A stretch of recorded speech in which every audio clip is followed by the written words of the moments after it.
ही recipe बनवण्यासाठी या ठिकाणी मी 200 ग्रॅम कारले घेतलेले आहे।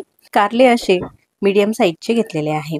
कारले आधी बाजारातून आणल्यानंतर स्वच्छ धुवून घेतलेले आहे आणि त्यानंतर भाजीसाठी हे कारले आपल्याला चिरायचे आहे। पहा, अशा प्रकारे मधोमध कारली ही चिरली आणि त्यानंतर पुन्हा अशा प्रकारे चिरायची आहे।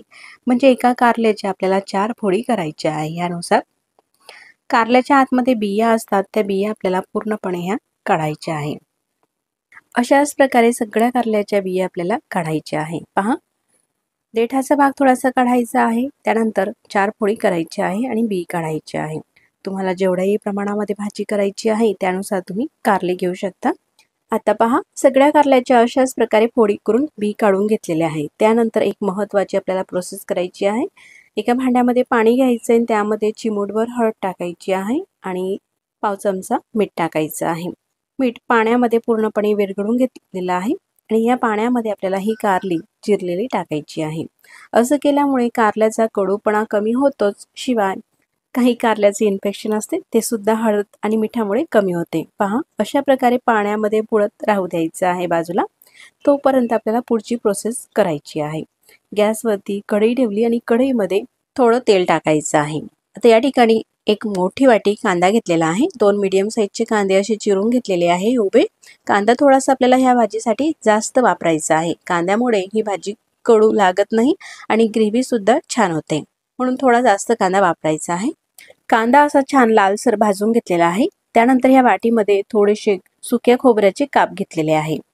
खोबऱ्यामुळे ही भाजी चवीला छान लागते, म्हणून थोडंसं खोबरं नक्कीच घाला किंवा तुम्ही स्किप सुद्धा करू शकता। खोबरं सुद्धा थोडंसं लालसर होईपर्यंत आपल्याला भाजून घ्यायचं आहे। आता या ठिकाणी खोबरं आणि कांदा व्यवस्थित छान असं भाजून झालेला आहे। त्यानंतर एक मीडियम साईजचा टमाटर असा चिरून घेतलेला आहे, टमाटो टाकायचा आहे। 10 ते 12 लसूणच्या पाकळ्या। टमाटर तुम्ही 1 किंवा 2 सुद्धा वापरू शकतात। लहान साईजचे असतील तर 2 घाला। मीडियम साईजचा असल्यामुळे 1 टाकलेला आहे। साधारण 1 मिनिटापर्यंत टोमॅटो सुद्धा मस्त छान मऊ झालेला आहे। त्यानंतर प्लेटमध्ये काढून घ्यायचं आहे। आता हे सगळं साहित्य गरम आहे, पूर्णपणे आपल्याला गार होऊ द्यायचं आहे आणि त्यानंतरच मग मिक्सरच्या भांड्यामध्ये घालायचं आहे। आता हे गार झाल्यानंतर मिक्सरच्या भांड्यामध्ये टाकलं। अर्धी वाटी कोथिंबीर असा चिरून घेतलेला आहे। देठासकटच कोथिंबीर आहे, कोथिंबीर टाकलेला आहे। सोबतच यामध्ये धने पावडर टाकायची आहे। अख्खे धणे असतील तर तेही तुम्ही वापरू शकतात। 1 चमचा धने पावडर आणि थोडं म्हणजे आवश्यकतेप्रमाणे पाणी टाकायचं आहे आणि मिक्सरला हे वाटून घेऊ। अशा प्रकारे हे वाटण झालेलं आहे। त्यानंतर आपल्या चवीनुसार मिरची पावडर टाकायची आहे। तर मी जी मिरची पावडर घेतलेली आहे ती मीडियम चवीची आहे, म्हणून 2 चमचे मिरची पावडर, चिमूटभर हळद टाकली आणि पुन्हा मिक्सरला हे छान असं फिरून घ्यायचं आहे। पहा, पूर्णपणे एकजीव झालेला आहे। आता तीच कढई पुन्हा गॅसवरती ठेवली। यामध्ये तेल टाकायचं आहे। 1 मोठा चमचा तेल टाकलं। पाण्यामध्ये ही कारली होती, कारली अशी पिळून घ्यायची आहे। पाणी पूर्णपणे निथळून घ्यायचं आहे, म्हणजे किंवा कापडाने सुद्धा पुसून घेऊ शकता एखादी स्वच्छ। पहा, अशा प्रकारे सगळं पाणी हे निथळून घेतलेलं आहे। त्यानंतर गरम तेलामध्ये ही कारली सोडायची आहे। गॅसची फ्लेम कमी ते मीडियम आहे। कमी ते मीडियम फ्लेमवरती साधारण 1 ते 2 मिनिटापर्यंत ही कारली आपल्याला परतून घ्यायची आहे। पहा, अशी अर्धवट ही फ्राय झालेली आहे। अशी दाबली का लगेचच दाबली जात आहे। त्यानंतरच मग तेलाच्या आतून प्लेटमध्ये काढायची आहे। पहा, अशी अर्धवट ही झालेली आहे। त्यानंतर त्याच तेलामध्ये पाव चमचा जिरे टाकायचे आहे आणि जिरे असे थोडेसे तडतडल्यानंतर हे जे आपण वाटण केलेलं आहे ते वाटण टाकायचं आहे आणि परतून घ्यायचं आहे। गॅसची फ्लेम कमी ते मीडियम ठेवायची आहे। शक्यतो कमी गॅसवरतीच हा जो मसाला आहे मस्त आपल्याला व्यवस्थित भाजून घ्यायचा आहे।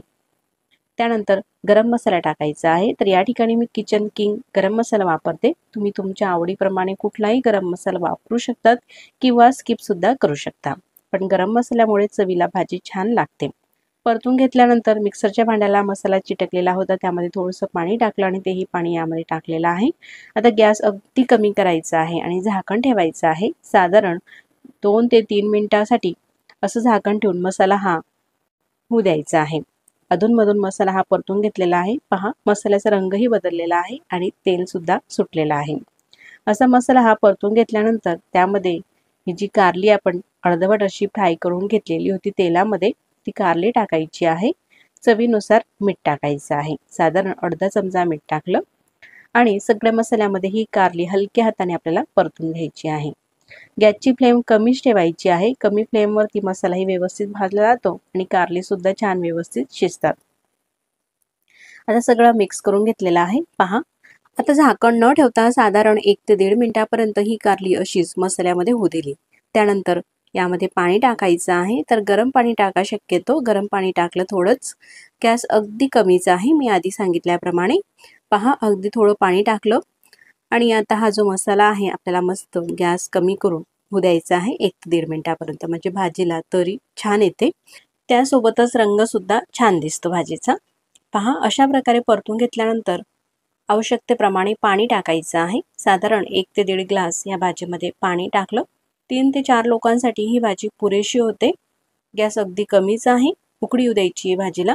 वरतून थोडीशी कोथिंबीर टाकायची आहे। उकळी आल्यानंतर पहा, भाजी आपली ही खाण्यासाठी तयार झालेली आहे। तर भाकरी चपाती सोबत ही भाजी चवीला अप्रतिम लागते। तुम्ही नक्कीच करून पहा। एक वेळेस तुम्ही ही भाजी कराल ना, कारली न खाणारे सुद्धा अगदी आवडीने खातील आणि पुन्हा पुन्हा तुम्ही अशाच प्रकारे भाजी बनवून खाल अशी माझी खात्री आहे। पहा, भाजीला रंग आणि टेक्स्चरही मस्त असं आलेला आहे। व्हिडिओ तुम्ही इथपर्यंत पाहत आलातच तर तुम्हाला हा व्हिडिओ कसा वाटला मला कमेंट्स करून नक्कीच कळवा। व्हिडिओ तुम्हाला कुठेतरी आवडल्यास तर व्हिडिओला लाईक करा। चॅनलवरती तुम्ही नवीन असाल तर चॅनलला सबस्क्राईब करा। आधीच सबस्क्राईब केले असतील तर मनापासून धन्यवाद। पहा, अगदी मस्त ग्रेव्हीची घट्टसर आणि रंगही छान अशी मस्त आपली झटपट मोजक्या साहित्यात ही भाजी आपण बनवलेली आहे। आज आपण कारल्याचा ठेचा पाहूया। अजिबात हा कारल्याचा ठेचा कडू लागत नाही। कारलं न खाणारेही अगदी आवडीने खातील आणि तोंडाची चवही वाढेल अशा चविष्ट आणि झटपट होणाऱ्या अशा कारल्याच्या ठेच्यासाठी या ठिकाणी आपल्याला लसूण आणि या मिरच्या लागणार आहे। तर या ठिकाणी 2 प्रकारच्या मिरच्या घेतलेल्या आहे, थोड्याशा तिखट आणि या कमी तिखट। त्यासोबतच मीडियम साईजचे असे हे 3 कारले घेतलेले आहे। सर्वात आधी आपल्याला कारले हे जे आहे ते चिरून घ्यायचे आहे। कारल्याचे देठ काढून घेते आणि कारल्याचे 2 भाग करायचे आहे मधोमध या प्रकारे। घेतलेले 3 प्रकारचे कारले हे चिरून घ्यायचे आहे। तर मंडळी, आपण कारल्याच्या वेगवेगळ्या रेसिपी करत असतो, त्यातली ही ठेच्याची रेसिपी तर चवीला अप्रतिम लागते आणि मोजक्या साहित्यात होते, शिवाय झटपटही होते। तोंडाची चव वाढवणारी अशी चविष्ट ही कारल्याची चटणी म्हणा किंवा याला ठेचा आपण म्हणू शकतो। कारल्याच्या फोडी या करून घेतल्यानंतर यामध्ये असलेल्या बिया चमचने आपल्याला या काढून घ्यायच्या आहे ह्या प्रकारे। आता अशाच प्रकारे ह्या 6 फोडी झालेल्या आहेत कारल्याच्या। 3 कारल्याच्या 6 फोडीच्या आतील आपल्याला बिया ह्या काढून घ्यायच्या आहे। बी काढून झालेली आहे।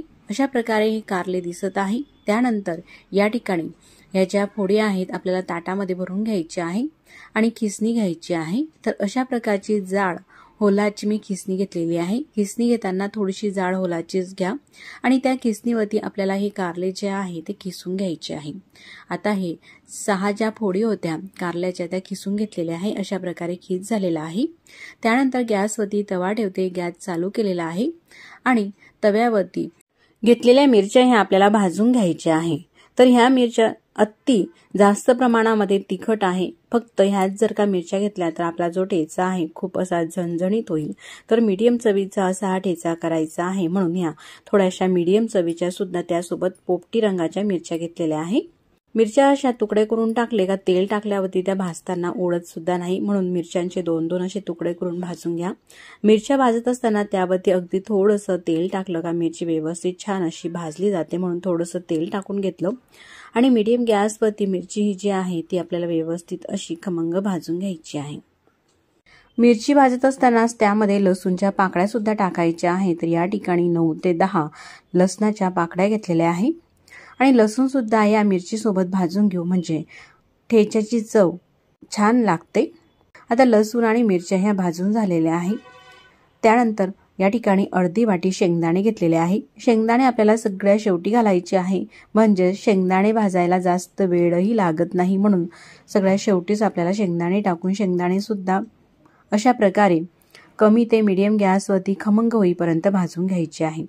आता 3 साहित्य हे मस्त भाजून झालेले आहे। त्यानंतर गॅस बंद करते आणि भाजून घेतलेले शेंगदाणे मिरच्या लसूण एखादी प्लेटमध्ये काढून पूर्णपणे थंड होऊ द्यायचं आहे, मगच आपल्याला याचा ठेचा करायचा आहे।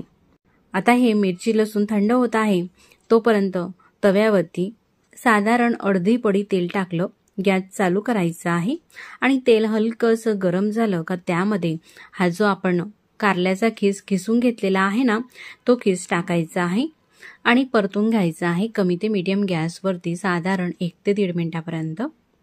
अशा प्रकारे कारल्याचा खीस जर का आपण हा परतून घेतला तर अजिबात कडू लागत नाही। कारलं खिसताना मीठ वगैरे लावायचं नाही, तर खीस असा परतत असतानाच त्यामध्येच चवीनुसार म्हणजेच पाव चमचा मीठ टाकून परतून घ्यायचं आहे। मस्त खमंग होईपर्यंत हा खीस जो आहे कारल्याचा आपल्याला परतून घ्यायचा आहे, म्हणजे तो अजिबात कडू लागत नाही। मुलं सुद्धा अगदी आवडीने खातील हा ठेचा, असा अप्रतिम चवीचा हा ठेचा होत असतो। असा परतून घेतल्यानंतर प्लेटमध्ये काढून घ्यायचा आहे या प्रकारे। आता मिरची लसूण आणि शेंगदाणे सुद्धा पूर्णपणे गार झालेले आहे, त्यानंतर मिक्सरच्या भांड्यामध्ये घालते।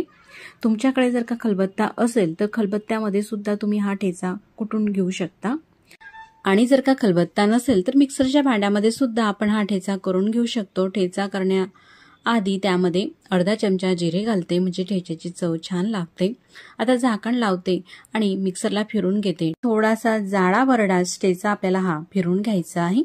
आता तव्याकडे येऊ, गॅस चालू केलेला आहे आणि तव्यावरती 1 चमचा तेल टाकायचं आहे। पडीने सांगायचं झालं तर साधारण 1 पडी तेल टाकलं। तेल गरम झाल्यानंतर हा जो ठेचा आपण मिक्सरमध्ये वाटून घेतलेला आहे तो ठेचा टाकायचा आहे आणि परतून घ्यायचा आहे। गॅस मात्र आता कमी आहे, कमी गॅसवरती आपण ठेचा हा परतून घेत आहोत।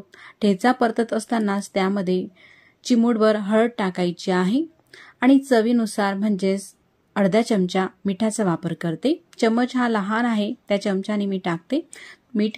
तुम्ही तुमच्या चवीनुसार मिठाचा वापर करायचा आहे आणि मस्त खमंग होईपर्यंत अगदी कमी गॅसवरती हा ठेचा आपल्याला परतून घ्यायचा आहे। असं खमंग हा ठेचा परतून झाल्यानंतर हा जो खीस आहे परतून घेतलेला कारल्याचा तो टाकायचा आहे आणि परतून घ्यायचा आहे। आपण कारल्याच्या खिसामध्ये सुद्धा मीठ घातलेलं होतं, म्हणून ठेच्यामध्ये मीठ घालताना बेतानेच आपल्याला मिठाचा वापर करायचा आहे। आता संपूर्ण हे आपल्याला मिक्स करून परतून घ्यायचं आहे। गॅसची फ्लेम अगदी कमी आहे, साधारण 1 ते 1.5 मिनिटापर्यंत असं परतून घेतलं का मस्त खमंग हा ठेचा होतो। तुम्ही एक वेळेस नक्कीच करून पहा, अजिबात कडू न लागणार आणि तोंडाची चव वाढवणारा असा हा कारल्याचा ठेचा आहे। कारल्याच्या आपण वेगवेगळ्या रेसिपी करतो, पण त्यामध्ये एक ठेच्याची रेसिपी सुद्धा तुम्ही नक्कीच करून पहा। घरातील सगळ्यांनाच आवडेल अशी ही ठेच्याची रेसिपी। तुम्हाला कशी वाटली मला कमेंट्स करून नक्कीच कळवा आणि व्हिडिओ आवडल्यास तर व्हिडिओला लाईक करा। चॅनलवरती नवीन असाल तर चॅनलला सबस्क्राईब करा। मग पुन्हा भेटू नवीन रेसिपी सोबत, तोपर्यंत नमस्कार। असा हा कारल्याचा ठेचा तयार झालेला आहे, तर हा ठेचा भाकरी चपाती सोबत आपण खाऊ शकतो। पाव किलो कारले घेतले, कारले कवडे घेतलेले आहे आणि अशी ताजे फ्रेश आहे। स्वच्छ पाण्याने धुवून घेतल्यानंतर ही कारली आपल्याला पूर्णपणे कोरडी करायची आहे, त्यानंतर चिरायची आहे। कारली चिरत असताना अशा मोठ्या फोडी आपल्याला करायच्या नाही, तर शक्य तेवढ्या बारीक फोड्या करायच्या आहे। तर अशा गोल सुद्धा तुम्ही चिरून घेऊ शकतात किंवा असे बारीक बारीक काप सुद्धा तुम्ही करून घेऊ शकतात, जसे आपण इतर गिलकी वगैरे चिरतो त्यानुसार। कारली संपूर्ण चिरून झाल्यानंतर गॅसवरती कढई ठेवलेली आहे। कढईमध्ये 1 मीडियम साईजचा चम्मच तेल टाकायचं आहे। तेल गरम होऊ द्यायचं आहे। तुम्ही पाहू शकता या ठिकाणी अशा प्रकारची मी कारली हे चिरून घेतलेली आहे। तेल सुद्धा गरम झालेलं आहे। गरम तेलामध्ये पाव चमचा मोहरी, पाव चमचा जिरे टाकायचे आहे। जिरे मोहरी दोघं तडतडल्यानंतर त्यामध्ये 5 ते 6 हिरव्या मिरच्या बारीक चिरून घेतल्या। आपल्या चवीनुसार मिरचीचं प्रमाण तुम्ही घेऊ शकतात। मिरच्या घालून घेतल्यानंतर परतून घ्यायची आहे। जास्त आपल्याला हे फ्राय करायचं नाही। थोडीशी मिरची फ्राय झाल्यानंतर लगेचच त्यामध्ये कांदा घालायचा आहे। तर 2 कांदे बारीक चिरून घेतलेले आहे, साधारण 1 वाटी भरून। कांदा घातल्यानंतर लगेचच त्यामध्ये हे जे कारल्याचे काप आहे ना, बारीक चिरून घेतलेलं कारलं हे घालायचं आहे। तर आता या ठिकाणी तुम्ही म्हणाला आपण मिरची जास्त फ्राय केली नाही किंवा कांदा फ्राय केली नाही, ही भाजी कशी होईल? तुम्ही नक्कीच या प्रकारे करून पहा, अप्रतिम चवीला ही भाजी होते। त्यासोबतच अर्धी वाटी शेंगदाण्याचा थोडासा जाडसर कूट टाकायचा आहे आणि पाव चमचा हळद, चवीनुसार मीठ टाकायचं आहे, परतून घ्यायचं आहे। आता ही भाजी शिजत असताना मंडळी आपल्याला गॅस अगदी कमी ठेवायचा आहे आणि झाकण ठेवायचं नाही। झाकण न ठेवता ही भाजी आपल्याला शिजवून घ्यायची आहे। फक्त 4 ते 5 मिनिटांमध्ये ही भाजी मस्त शिजत असते। त्यासोबतच कांदा सुद्धा छान मऊ होतो आणि मिरची सुद्धा छान शिजून फ्राय होऊन ही मऊ होत असते। यामध्ये आपण थोडासा मॅजिक गरम मसाल्याचा वापर केला तर भाजी चवीला आणखीनच छान लागते। तुम्ही कोणताही गरम मसाला घालू शकता किंवा गरम मसाला नाही घातला तरी काही हरकत नाही। तर मंडळी, अशा पद्धतीची सोपी तुम्ही कारल्याची भाजी एक वेळेस नक्कीच करून पहा। नेहमी हीच पद्धत वापरून कारल्याची भाजी कराल अशी माझी खात्री आहे। मुलं सुद्धा ही भाजी खातात। अजिबात कळू न लागणारी अशी अतिशय सोप्या पद्धतीची ही कारल्याची भाजी आहे। त्यासोबतच इतर भाज्या सुद्धा अतिशय सोप्या अशा आहेत। ह्या भाज्यांच्या रेसिपी तुम्हाला कशा वाटल्या मला कमेंट्स करून नक्कीच कळवा आणि व्हिडिओ आवडल्यास तर व्हिडिओला लाईक करा। चॅनलवरती नवीन असाल तर चॅनलला सबस्क्राईब करा। तर मंडळी, तुम्ही या ठिकाणी पाहू शकता कारल्याच्या फोडी सोबतच कांदा मिरची मस्त अशी फ्राय झालेली आहे, मऊ सुद्धा झालेली आहे। मस्त अशा पद्धतीची ही भाजी आता खाण्यायोग्य झालेली आहे।